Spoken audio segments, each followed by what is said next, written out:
Os pontos de Fernando Lima. Boa noite, Rádio 20 e telespectadores. Cá estamos nós para mais um Pontos de Fernando Lima. Falamos a partir da Rádio Savana 100.2. É um programa que podes escutar nesta rádio em diferido aos sábados às 12, domingo às 21 horas. Também vê na televisão independente de Moçambique aos domingos, terças e quintas-feiras às 21 horas. Continuamos com Fernando Lima via Skype. Este é o último programa. Se tudo correr dentro do programado, teremos o nosso comentador aqui nos estúdios no próximo programa. Boa noite, Fernando Lima. Como vai o tempo aí em Portugal? Continua o calor, continuam as temperaturas altas.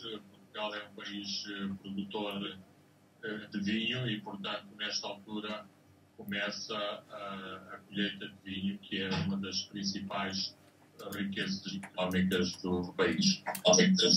Aqui continuamos a ser tomados pela visita do Papa Francisco, que iniciou a sua visita a Moçambique nesta quarta-feira e termina na sexta-feira. Este tema vamos comentar neste programa. Também vamos olhar para a violência que tomou conta da África do Sul. Vamos olhar também para o incontornável tema das dívidas ocultas e vamos fechar com um tema econômico sobre o abrandamento do PIB. Mas para já, Fernando Lima, vamos ao seu facto de semana, que são as promessas de Magawa. Quem é Magawa? Magawa é a senhora Elisa Magawa, que é a nova chefe das estatísticas moçambicanas. Para já, esperemos que continuemos a ter estatísticas fiáveis, que não sejam estatísticas marteladas e estatísticas ao sabor das conveniências políticas. Aliás, foi esta questão que fez que o anterior presidente do Instituto Nacional de Estatísticas fosse arrestado e teve como causa próxima os números controversos em relação à província de Gaza, nomeadamente os números da população recenseados pelo INE e os números recenseados pelo STAI. Sobre esta questão, as respostas não são satisfatórias. Ou seja, a senhora Ana Magawa diz que até dezembro haverá uma resposta sobre o assunto. Ora, a questão não era que a resposta fosse dada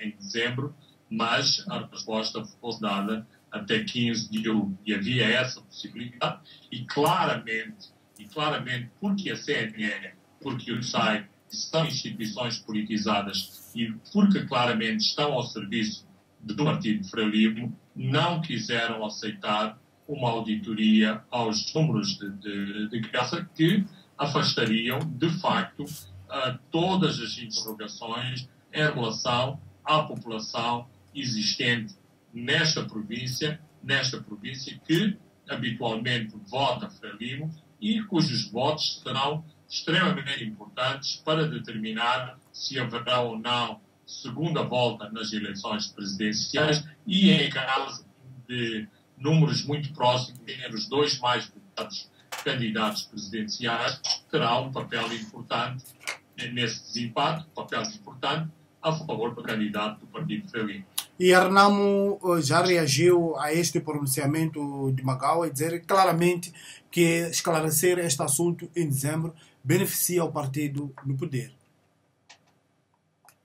Não tenho nenhuma dúvida. Aliás, havia a intenção de os dados segregados em relação ao censo populacional de 2017 só começarem a ser divulgados em março, abril do próximo ano, exatamente para afastar qualquer controvérsia em relação aos números do censo populacional e em relação a potenciais comparações entre os números do censo populacional e os números registrados pelo STAI durante este recenseamento em preparação das eleições gerais de outubro. Muito bem, Fernando Lima, vamos agora ao nosso primeiro tema que está a marcar a atualidade noticioso aqui em Moçambique, que é a visita do Papa Francisco e a azáfama e emoção tomaram conta desta visita que iniciou nesta quarta-feira e termina sexta-feira com uma missa no estádio de Zimpeto. As ruas de Maputo foram literalmente tomadas e quase todo o país paralisado. É justificável Fernando Lima para uma figura que claramente transcende a própria Igreja Católica, um líder mundial? Bem, a resposta não é fácil dar este tipo de resposta. Moçambique é um Estado laico. Para além de ser constitucional laico, este país é um país também que é um mosaico religioso. Ou seja, é um país onde há outros moçambicanos que não são necessariamente crentes católicos, professam, por exemplo, outras confissões na área do cristianismo e também tem uma população importante que professa, portanto, o islamismo para além de outras religiões. De qualquer forma, e respondendo ao próprio impacto e à figura de Francisco, o Papa e o chefe da Igreja Católica, ele não é apenas o representante da Igreja Católica, dos católicos, é o chefe de Estado, embora toda a simbologia do Vaticano viva dos aspectos confessionais em torno do catolicismo, mas sabemos do papel importante que os diferentes papas, com maior ou menor ênfase, têm em termos de influência nas relações internacionais em todo o mundo, da influência que os papas têm tido na pacificação internacional, nomeadamente no diálogo interreligioso e também em relação aos próprios conflitos. Por exemplo, o Vaticano tem se empenhado muito na tentativa de resolver o conflito do Médio Oriente e também em relação a outros conflitos. Portanto, digamos que a dimensão da visita do Papa Francisco transcende claramente essa dimensão confessional, aquilo que foi chamado de visita pastoral, para ter esta outra dimensão que, portanto, é importante também para Moçambique,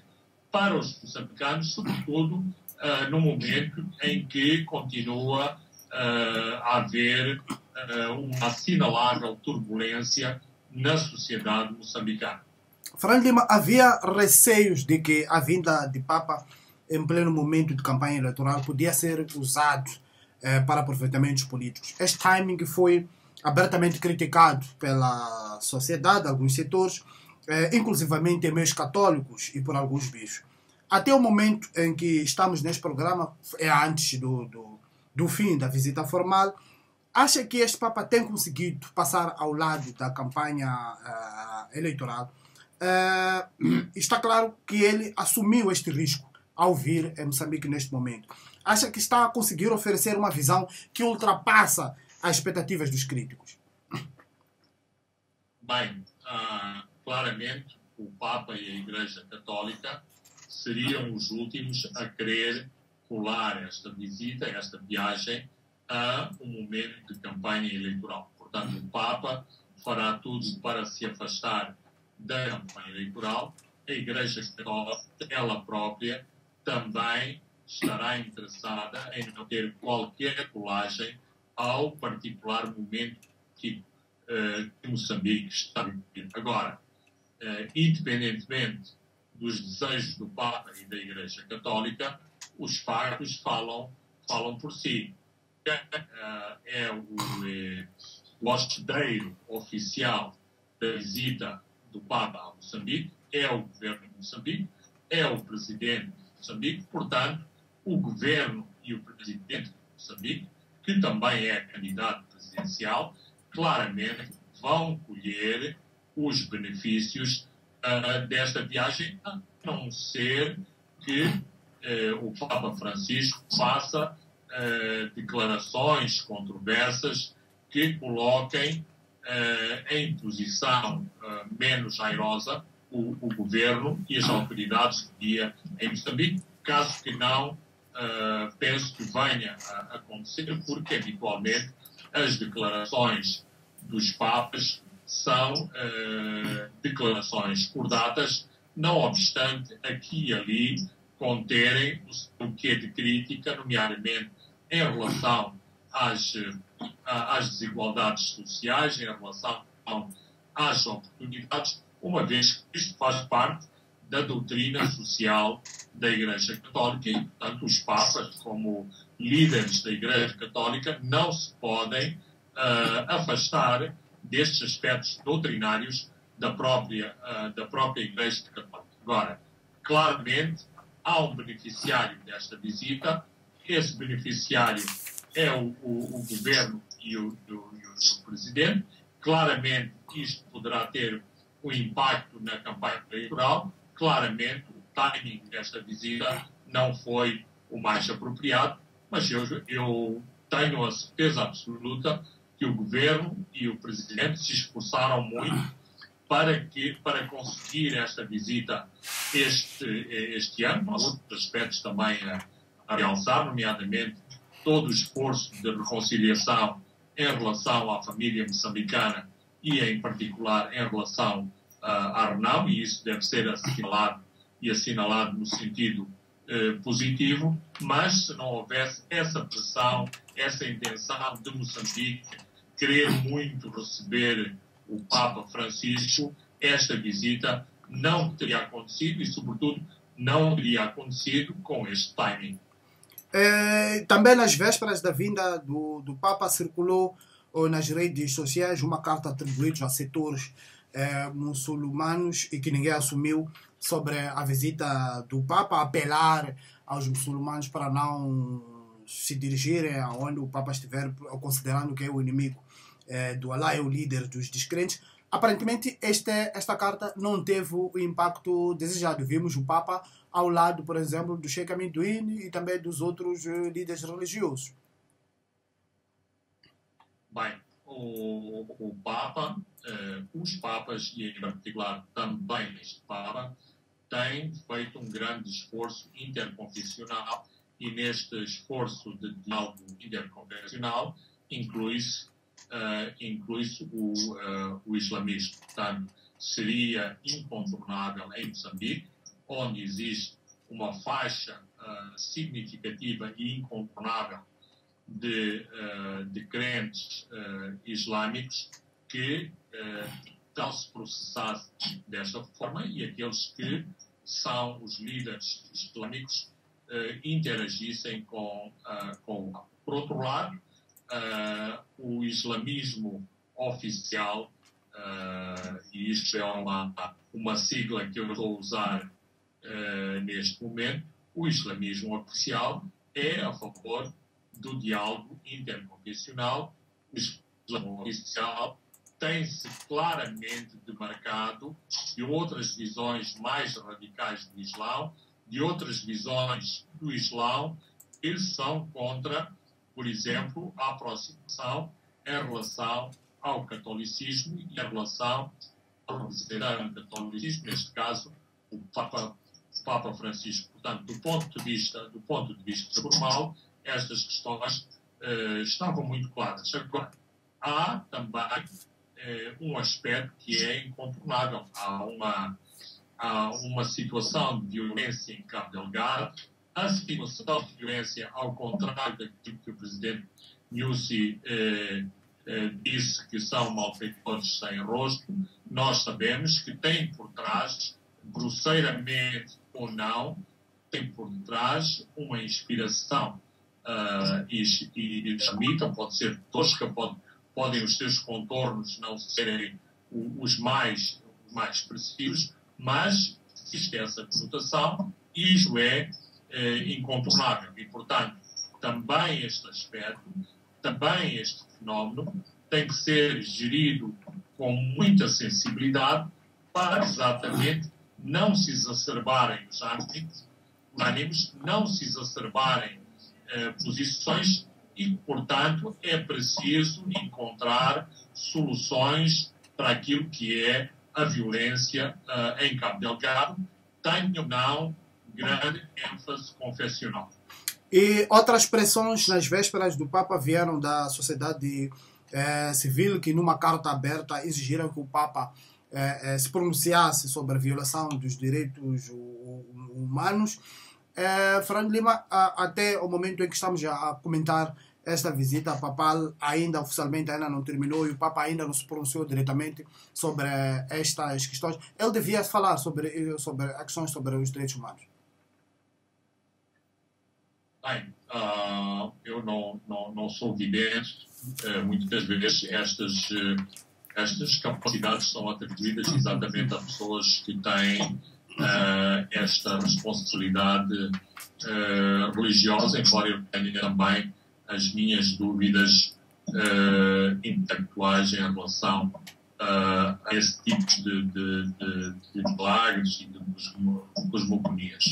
De qualquer forma, tenho a certeza que o tema dos direitos humanos será uma preocupação de Francisco, quer nos encontros em privado com as autoridades moçambicanas, quer também em termos públicos. Há uma expectativa da sociedade moçambicana em relação a estas questões. A Igreja Católica, através das cartas pastorais dos bispos, quer através dos representantes exatamente da Igreja Católica, tem-se pronunciado nesse sentido e, portanto, seria, digamos que, seria surpreendente que o Papa não se pronunciasse em linha com aquilo que tem sido uma postura sistemática da Igreja Católica em Moçambique. Outro ponto que gostávamos que tocasse é no seu primeiro discurso, hoje, na manhã desta quinta-feira, no Palácio da Ponta Vermelha, o Papa disse que sem igualdade de oportunidades não há paz duradoura. Isto na presença do Presidente da República, do líder da Renamo Sufo Mamad e também do líder do Movimento Democrático de Moçambique, Davis Simango, assim como membros do governo, representantes da sociedade civil. Pelo discurso, acha que o Papa está bem informado sobre a realidade moçambicana, onde, por exemplo, algumas oportunidades andam por uma estrada de uma única via? O Papa não está bem informado, está muito bem informado sobre o que se passa em Moçambique. Aliás, o Papa tem imensos mensageiros e representantes em Moçambique. Será provavelmente a representação diplomática mais sofisticada que existe em Moçambique, uma vez que os representantes do Vaticano vivem junto das comunidades e reportam a partir das comunidades. Portanto, seria impensável que o Papa não estivesse bem informado sobre o que se passa em Moçambique e, sobretudo, do sofrimento dos moçambicanos mais pobres, mais desfavorecidos. E eu enquadro nessa declaração em termos de oportunidades para todos os moçambicanos, exatamente decorrente dessa percepção de que existe um segmento que é um segmento maioritário em Moçambique, que não goza de igualdade de oportunidades, que há em Moçambique um partido dominante e que há em Moçambique uma grande promiscuidade entre partisanismo ou a militância política num partido dominante e depois as oportunidades que se criam a favor desses mesmos militantes desse único partido. Também foi após 31 anos que recebemos já uma segunda visita do Papa. Acha o que há de diferente entre esta visita papal e a outra de João Paulo II? Há 31 anos é preciso lembrar que o país estava a ser desgraçado por uma guerra e as relações entre a Igreja Católica e o Estado não estavam como hoje. Bem, eu penso que há uma grande diferença, incluindo eu segui as declarações do presidente Nyusi e esta sua visão sobre o papel da Igreja Católica e a visão da Frelimo à altura da independência são visões com uma diferença a 180 graus. Ou seja, é verdade que hoje há uma muito boa relação entre a Igreja Católica e o Estado. Há as suas diferenças. Essas diferenças são regularmente expressas pela própria Igreja Católica. Situação essa que muitas vezes deixa o governo desconfortável com essa frontalidade da Igreja Católica, mas a situação é diferente de 1989 e, sobretudo, de 1985, quando João Paulo II veio a Moçambique, ainda estava em cima da mesa e com muito vigor todo o debate sobre o retorno ou entrega da propriedade da Igreja Católica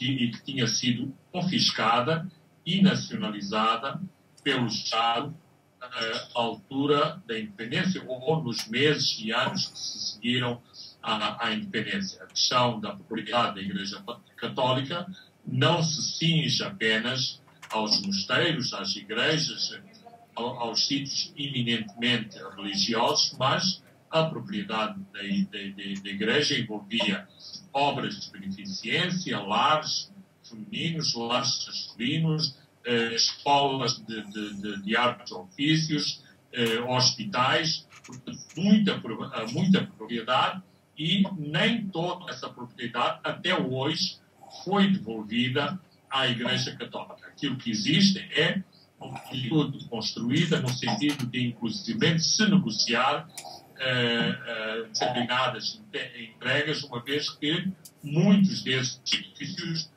têm também uma decisão crucial por parte do Estado e não podem acontecer de um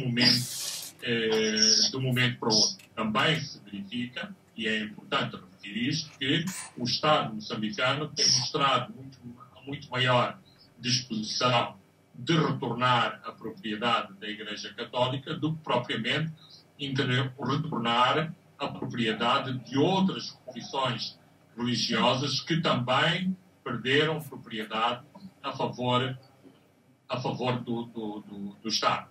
É bom, ainda em relação às relações entre o Estado e a Igreja Católica, enfatizar que durante muitos anos, e sobretudo durante o período colonial, a Igreja Católica tinha um estatuto especial decorrente de um acordo com o Estado português, o acordo da Concordata, de que resultou o acordo missionário, em que a educação, e sobretudo a educação da população chamada autóctone, da população indígena, estava sujeita às escolas missionárias e, portanto, há um estatuto de educação de segunda, pese o elogio que foi feito pelo Presidente à educação deixada pelas escolas missionárias e pelo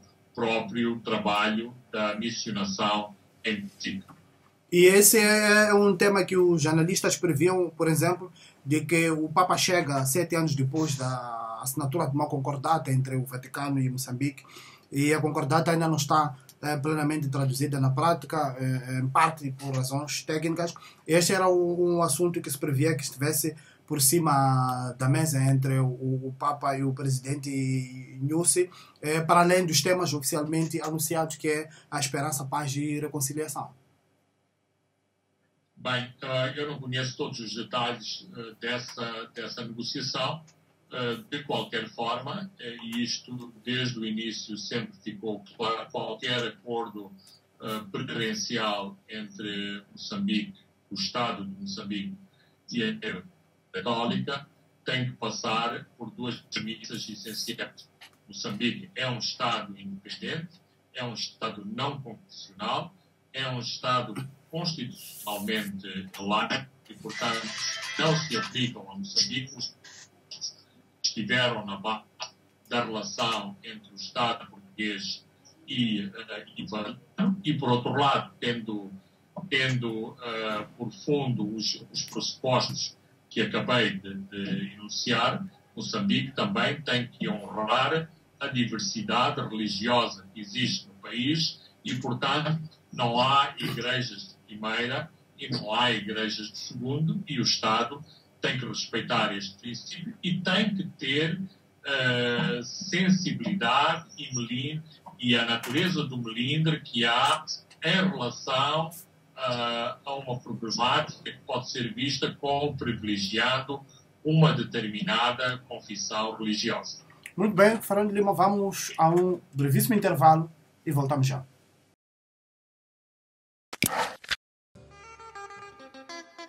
Boa noite, rádio ouvinte e telespectadores. Estamos de volta. A segunda e a última parte dos pontos de Fernando Lima. Agora vamos olhar para a violência na África do Sul. Fernando Lima, a África do Sul voltou a mostrar esta semana ao mundo as sinistras imagens de multidões armadas de paus, katanas e barras de ferro a caçar estrangeiros. O argumento comum destes sul-africanos é de que os ataques xenófobos é resultado do roubo de empregos por parte dos expatriados. O governo sul-africano tem sido muito criticado por não conseguir travar esta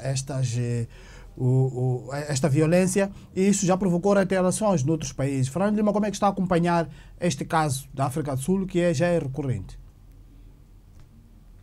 Bem, a questão é recorrente e isto responsabiliza diretamente as autoridades sul-africanas para resolverem este assunto, mas, e como enfatizaste na entrada deste assunto, a causa próxima tem a ver com as condições económicas e com o desemprego. De qualquer forma, a questão é que a África do Sul é considerada um dos poucos Eldorados de África, ou um dos poucos Eldorados do continente africano, portanto um país de grande riqueza e onde teoricamente há oportunidades para todos. Estabeleçamos um paralelo, embora este paralelo seja um paralelo grosseiro. Nós também acompanhamos pela televisão as imagens dramáticas dos africanos a tentar atravessar o mar Mediterrâneo para chegar à Europa. Na Europa, a reação do eleitorado europeu em relação a toda esta maré e invasão, chamemos-lhe assim, de africanos, e não só africanos, para o continente europeu tem provocado o aumento da força dos países, dos partidos xenófobos, dos partidos racistas, dos partidos de extrema-direita, que advogam que a Europa deve ser apenas para os europeus e, portanto, os africanos e outros povos estão a mais na Europa. De qualquer forma, não se verificam as imagens dramáticas que temos acompanhado a partir da África do Sul, em que há, inclusive, muitas mortes de estrangeiros que são queimados vivos, como acompanhamos ainda esta semana, as imagens dramáticas, e, como sabemos, no passado recente, vitimaram, inclusivamente, moçambicanos. Ora, os moçambicanos são particularmente visados com esta crise. Por um lado, porque todos os moçambicanos têm acesso a estas imagens dramáticas que vêm de um país vizinho, de um país que está na cabeça de todos os moçambicanos. E, por outro lado, porque centenas de milhares de moçambicanos trabalham e vivem na África do Sul. Portanto, estes moçambicanos vivem angustiados, vivem dias de angústia na África do Sul com os seus bens saqueados, os seus bens pilhados, roubados, incendiados e destruídos, conjuntamente com bens de malauianos, com bens de etíopes, de nigerianos, de zambianos e de zimbabianos, mas a comunidade moçambicana é muito atingida por este tipo de incidentes. Depois, temos uma situação de economia real. Nós temos relações de grande proximidade com a África do Sul, sobretudo o sul de Moçambique depende muito economicamente da África do Sul. Estas situações de tumulto prejudicam o fluxo normal de comércio entre a África do Sul e Moçambique. E sobretudo o porto de Maputo, que é muito penalizado. Exatamente, o porto de Maputo, mas também os mercados de Maputo e de todo o sul de Moçambique, inclusivamente o aprovisionamento de matérias-primas para algumas indústrias moçambicanas que têm na África do Sul o seu principal suporte. Portanto, Moçambique é um dos países mais penalizados por este tipo de violência. Mas esta violência mostra também uma grande incapacidade das autoridades sul-africanas em resolverem os seus próprios problemas internos, porque uma parte desta violência tem como base, tem como raiz a própria maneira como as autoridades sul-africanas fazem a gestão destes fenómenos, ou seja, a África do Sul, quando os países vizinhos começam a retaliar, quando a comunidade internacional começa a retaliar, parece que acorda para este fenómeno da violência e são tomadas medidas de emergência. Mas, até isso acontecer, as autoridades sul-africanas fazem que não estão a ver. E fazem que não estão a ver porquê? Porque a África do Sul, o ANC, e o ANC é responsável porque é o partido que está no governo, se beneficiam desta violência xenófoba, ou seja, também interessa aos setores mais buçais do próprio ANC justificar a incapacidade de se criarem empregos, de se resolverem os problemas dos setores mais pobres da sociedade sul-africana, com o alibi de que os seus empregos são roubados, são tirados pela mão de obra que vem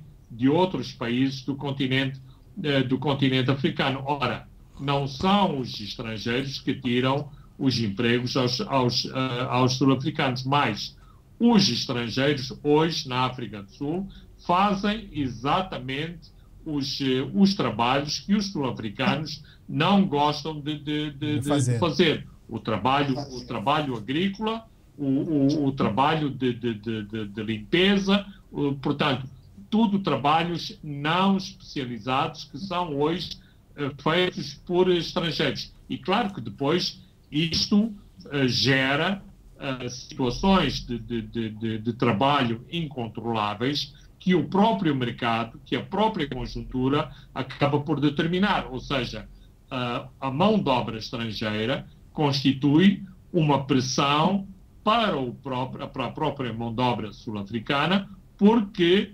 esta mão de obra está disposta a aceitar empregos mal pagos, salários miseráveis, que depois entram em concorrência com os salários dos sul-africanos. Mas as autoridades sul-africanas têm dois problemas importantes que têm que resolver e que têm que enfrentar. Um é inaceitável que um país que nasceu democraticamente, fruto das lutas de outros africanos no continente, que lutaram e sofreram privações para que a África do Sul fosse um país livre e democrático, e agora os seus cidadãos que pensavam que poderiam beneficiar da riqueza da África do Sul são perseguidos e violentados pelos próprios sul-africanos.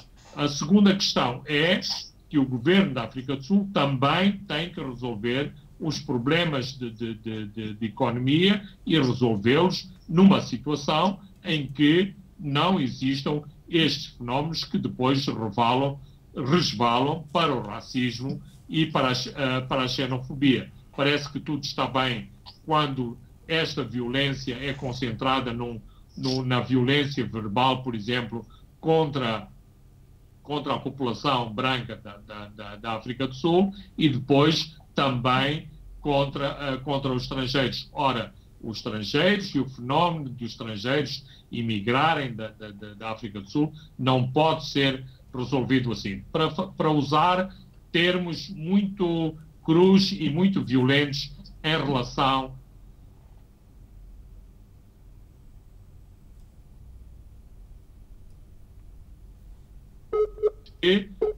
é importante. Sim, Fernando Lima, pode continuar. Parece que para as autoridades sul-africanas é importante que existam estes focos de violência para intimidar as comunidades estrangeiras que vivem na África do Sul para resolver os problemas através do êxodo, do abandono da África do Sul por parte destas comunidades. Ora, isto não se resolve desta maneira. Não se resolve da forma das pessoas fazerem o empacotamento dos seus bens e regressarem aos seus países de origem. Mas a forma como as autoridades sul-africanas respondem sistematicamente a estes problemas parece que, de algum modo, são cúmplices dessas situações. Ora, a África do Sul tem meios materiais em termos de repressão de violência, em termos de polícia, em termos de exército, para reprimir e para fazer a manutenção da lei e ordem, para não deixar estes fenómenos chegarem aos extremos que chegaram. Mas, já no passado, registramos contradições graves entre o governo central e o governo do KwaZulu-Natal, uma vez que eram as autoridades do KwaZulu-Natal que diziam que estavam cansados de terem estrangeiros nesta província em particular. Neste momento, e no momento em que ocorrem esta onda de violência na África do Sul, temos pessoas responsáveis no governo que argumentam que os estrangeiros começam a ter a maioria em diversas comunidades, que eles é que controlam os empregos, controlam as comunidades, controlam os espaços geográficos e que por este andar, um dia desses, a África do Sul terá dirigentes estrangeiros, ou seja, terá estrangeiros a dirigir a própria África do Sul. Ora, este discurso é extremamente perigoso e isto mostra como o governo da África do Sul tem uma clara impreparação para resolver e para gerir este tipo de confrontações. E também vimos os líderes africanos, nomeadamente do Ruanda, da República Democrática do Congo e do Malau, que decidiram não participar na 28º Fórum Econômico Mundial, realizado esta semana na cidade de Cabo. Esta também é uma forma encontrada de fazer, de retaliar. Mas ainda não vimos uma posição muito forte, por exemplo, do governo moçambicano. Está tudo direcionado para o Papa. O governo de Moçambique pensa que as pessoas vão ser embaladas apenas com os discursos do Papa e dos discursos para o Papa. E esquecem-se que há centenas de milhares de moçambicanos que esperam uma palavra de proteção e uma palavra de alento do governo de Moçambique. Aliás, como aconteceu num passado recente, em que o governo de Moçambique criou uma força especial para gerir esta situação, inclusive criando postos de acomodação para receber as vítimas da xenofobia na África do Sul e, em particular, do KwaZulu-Natal. Mas é importante e o Estado de Moçambique não pode mostrar que está desatento a esta situação que afeta muitos milhares de moçambicanos, que afeta as propriedades desses moçambicanos e que afeta as poupanças dos moçambicanos que são repatriadas regularmente para Moçambique e que são uma contribuição importante à balança de pagamentos de Moçambique. E também a CTA não ficou atrás, já reagiu e apelou à intervenção dos governos para pôr fim a esta xenofobia. Os números, os dados preliminares avançados pela CTA não são muito encorajadores, indicam que 300 caminhões transportadores moçambicanos paralisaram a atividade desde 20 de agosto. E a LG também, que é uma das grandes transportadoras que opera no percurso África do Sul, Porto de Maputo, também anunciou que colocou todos os caminhões no parque. É um grande problema para Moçambique e para o Porto de Maputo, como falávamos anteriormente. Claramente. Bem, a CTA está a fazer a sua parte, mas isto é um debate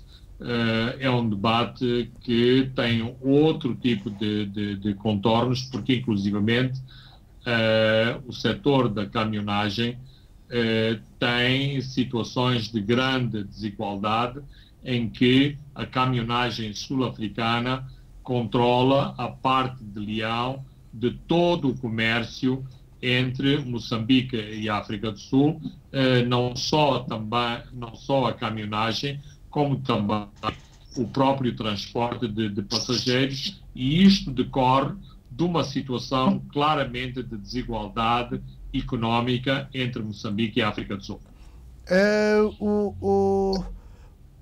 Fernando Lima, outro ponto também que gostava de tocar, e já tocamos de alguma forma, é o facto de esta crise na África do Sul, esta violência, está a afetar toda esta economia da região, e que contraria esse tal sonho de uma África unida e também de um livre comércio, de uma zona de comércio livre no continente.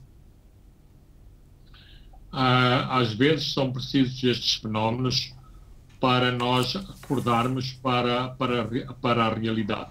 Há uma certa elite africana que gosta de passar entre os pingos de chuva, ou seja, o continente africano é um continente muito sui generis, em que os africanos se tratam por irmãos desde a Mauritânia até a cidade do Cabo. Ora, o continente africano tem exatamente os mesmos problemas que outros continentes, tem as mesmas diferenças que outros continentes, e quando acontecem este tipo de problemas, nós somos chamados para a nossa realidade. Mas, habitualmente, tentamos sempre imputar essas responsabilidades a outros. É muito das elites do nosso continente este tipo de atitude. O que é certo é que o genocídio que aconteceu no Ruanda foi um genocídio entre ruandeses de diferentes origens étnicas.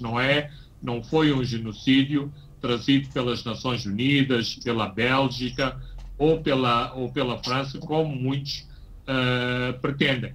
E se não resolvermos os problemas nessa base, pensamos que são sempre os outros que trazem os problemas. Ora, a violência na África do Sul, a violência contra outros africanos, chama-nos a essa triste realidade das desigualdades, mas, sobretudo, também da incapacidade e da incompetência das elites africanas resolverem os seus problemas e adorarem as cimeiras, as reuniões, as conferências, onde os assuntos importantes são tratados pela rama. Voltando à colação do drama do Mediterrâneo, até hoje ainda não vi uma posição sólida tomada pelo continente africano e pela União Africana em relação às migrações para a Europa, quanto mais em relação às migrações para a África do Sul. Muito bem, Fernando Lima, vamos a um outro tema que é incontornável neste programa, que é o caso das dívidas ocultas. Este é uma grande, longa metragem com bons argumentos para Hollywood. A acusação corrigida do Departamento de Justiça norte-americano, divulgado esta semana, passou um pouco ao lado por causa da visita papal, considera que os banqueiros da Credit Suisse e da Previvest propuseram ao governo de Filipe Nyusi a reestruturação das dívidas ocultas como uma forma de reforçar e esconder o caráter fraudulento desta operação.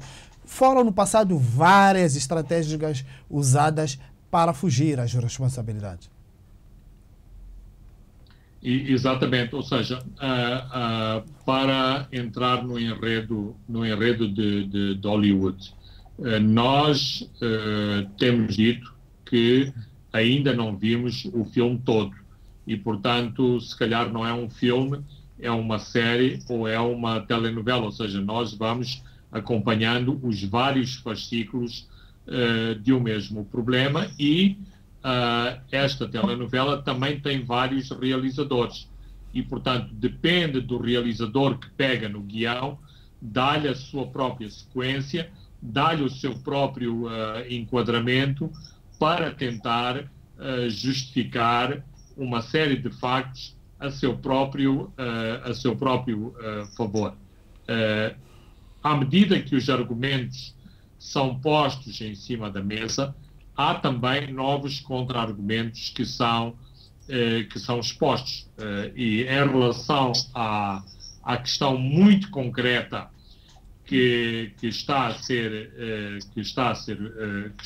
colocada, nós basta irmos ao período de março, abril de 2016, portanto, a atual administração, em que o governo, este governo, discutia em Nova Iorque a reestruturação dos títulos obrigacionistas da Ematum.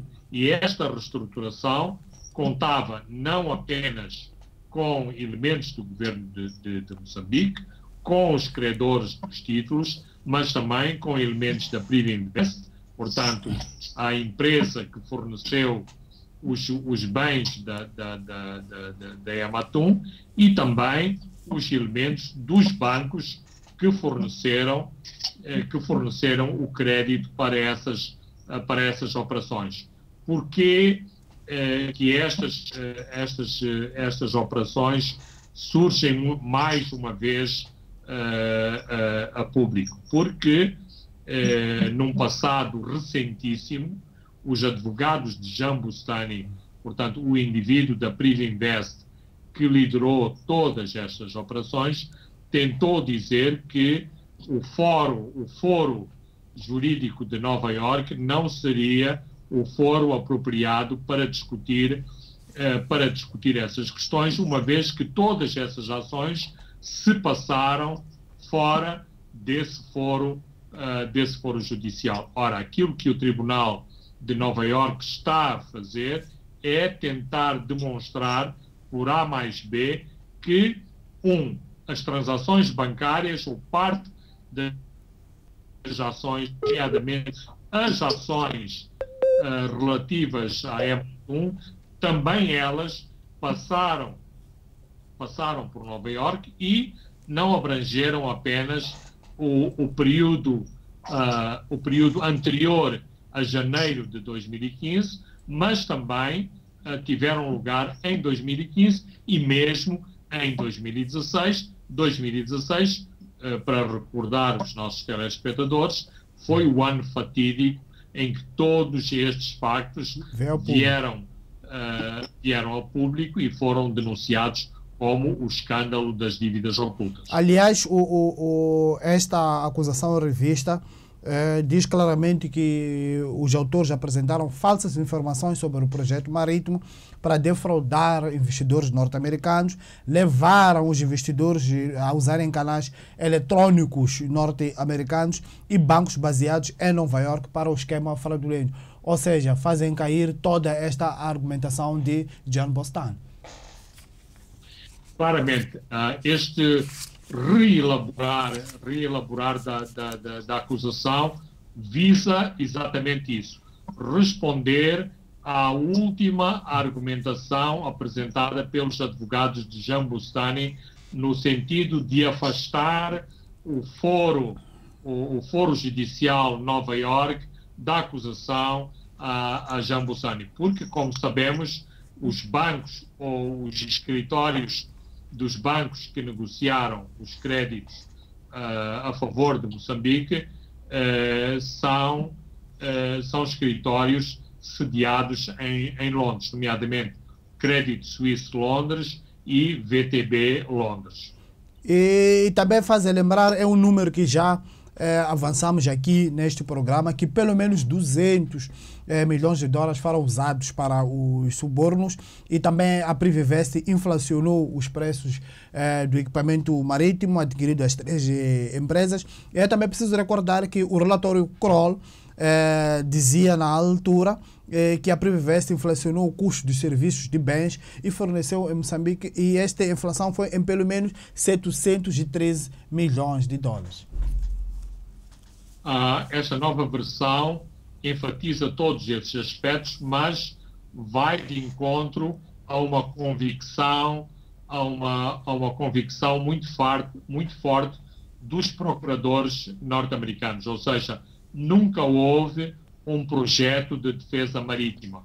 Houve sim um projeto para defraudar o Estado de Moçambique, para defraudar investidores norte-americanos, projeto esse que estava mascarado de projeto de defesa marítima. Esta é a convicção dos procuradores norte-americanos, e é na base desta convicção que está construída a acusação norte-americana. Ou seja, por exemplo, o relatório Kroll parte do princípio que havia um projeto e que foi desviado dinheiro do projeto, dinheiro que foi desviado para pessoas, dinheiro que foi desviado através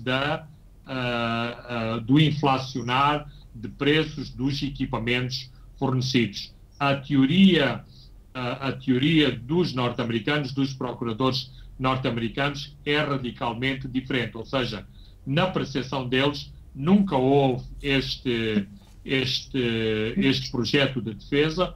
Houve um senhor a quem eles chamam o rei das burlas, ou o rei dos subornos, que concebeu este projeto via Jan Bustani para defraudar o Estado moçambicano e para defraudar uma série de incautos que compraram parte da dívida fornecida por 2 bancos ao Estado de Moçambique. Vamos fechar, Fernando Lima, com os números da economia moçambicana, e é preciso lembrar também que já debatíamos e prevíamos isso aqui em programas anteriores, que é a consultora Fitch Solution, que considera que os efeitos do ciclone Idai e Kennedy em Moçambique vão abrandar o crescimento da economia para 1,4% este ano, antes de acelerar para 3,8% em 2020. É o que já falávamos aqui em programas anteriores. São números que efetivamente já mencionamos, mas eu penso que estes números podem eventualmente sofrer uma evolução positiva, não só decorrente do que acontecer nas eleições de outubro, mas também dos fluxos que acontecerem em relação aos apoios para o ciclone Idai e Kennedy, e também novos fluxos financeiros decorrentes dos projetos de petróleo e gás no norte de Moçambique. Portanto, há uma previsão em baixa que é enfatizada pela Fitch, mas há também a possibilidade de esses números serem revistos até dezembro deste ano, e que terá, por exemplo, impacto em relação ao próprio câmbio do metical.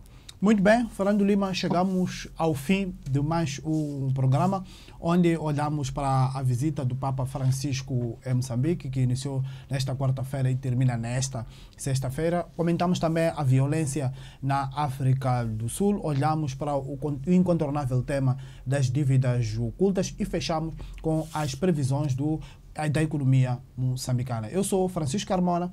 André dos Santos se encarregou da parte técnica. Boa noite, até de hoje a 7 dias. Os pontos de Fernando Lima.